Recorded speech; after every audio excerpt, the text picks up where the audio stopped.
Bago ang lahat, Holy Week kaso maintenance week naman para sa IT department. Saklap. Ang Miami nasa 4 years nang nasa play-ins. Bago ang games ngayong araw, number 10 ang Miami, dikit pa rin naman sila sa number 6. Kailangan lang nilang manalo ng 3 or 4 na sunod. Ang biggest free agent nila ngayong season si Norman Powell, ang kanilang all-star, nag-a-average ng 22 points, 3 rebounds at 2 assists per game. Mula nang bumalik si Powell galing injury, ang Miami 2-8 record.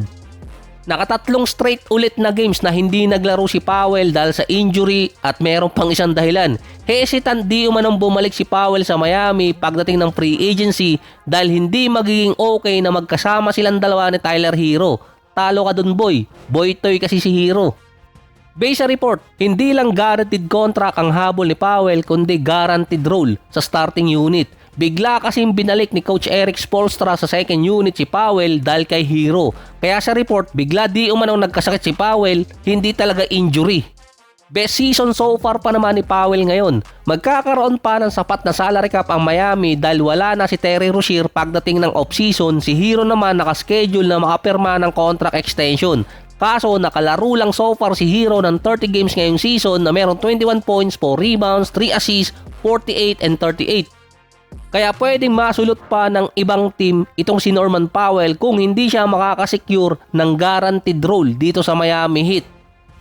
Ang Pistons naman meron na lang natitirang 6 na games. Si Cade Cunningham, 61 games pa ang nalalaro, 4 na lang ang kailangan para makahabol sa eligibility. Magkakaroon pa kasi ng another week bago makabalik itong si Cade.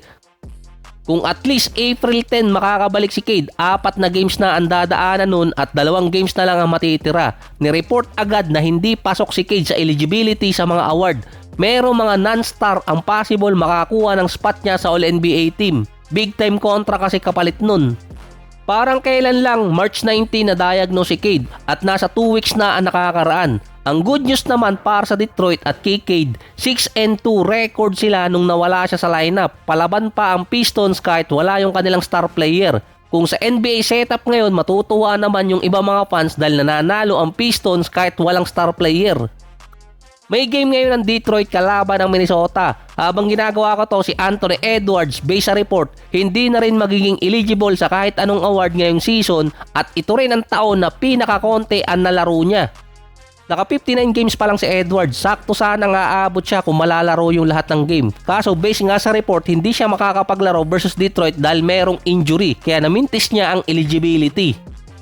Best season pa naman ni Anthony Edwards ngayon, 29 points, 5 rebounds, 3 assists, 1 steal, 49 and 40%. Dati kasi may streak kung sino ang nananalo ng All-Star MVP nagcha-champion. 21 Giannis, 22 Steph, 23 Tatum nanalo ng 2024. After ni Tatum si Damian Lillard. Si Dame nanalo ng 2024 pero hindi siya umabot ng second round after ng isang taon na injured pa. Si Steph naman yung nanalo ng 2025 pero na-injured siya sa playoffs at after din ng isang taon, number 10 naman sila sa standing dito sa West. Ang team niya pa parang naging perdegana, nauubos ang kanyang teammate dahil sa injury. Sa 2026, si Anthony Edwards, hindi niya inabot ang eligibility at baka sa susunod na taon lalo pang malasin ton si Edwards after niyang manalo ng All-Star MVP.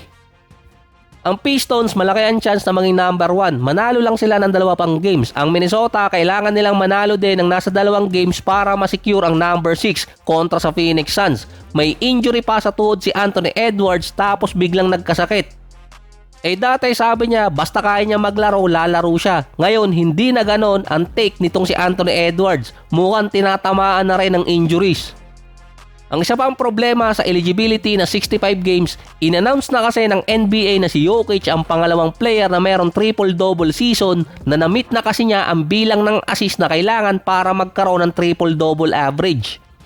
27 points, 13 rebounds at 10 assists per game.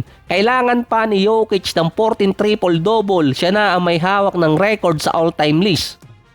Ang Nuggets meron pang 5 games. 61 games pa lang si Jokic. Kailangan niya malaro yung 4 sa 5 natitirang games ng higit 20 minutes. Kapag hindi na-meet ni Jokic ang 65 games, sa technicality, mabubura yung record ni Jokic na second player na meron triple-double average. Base kasi sa rule, kailangan pa ring ma-meet yung 65 games eligibility para masama sa record. Katulad na lang ni Luka, kung hindi rin niya ma-meet ang 65 games, hindi siya ang magiging scoring champion ngayon.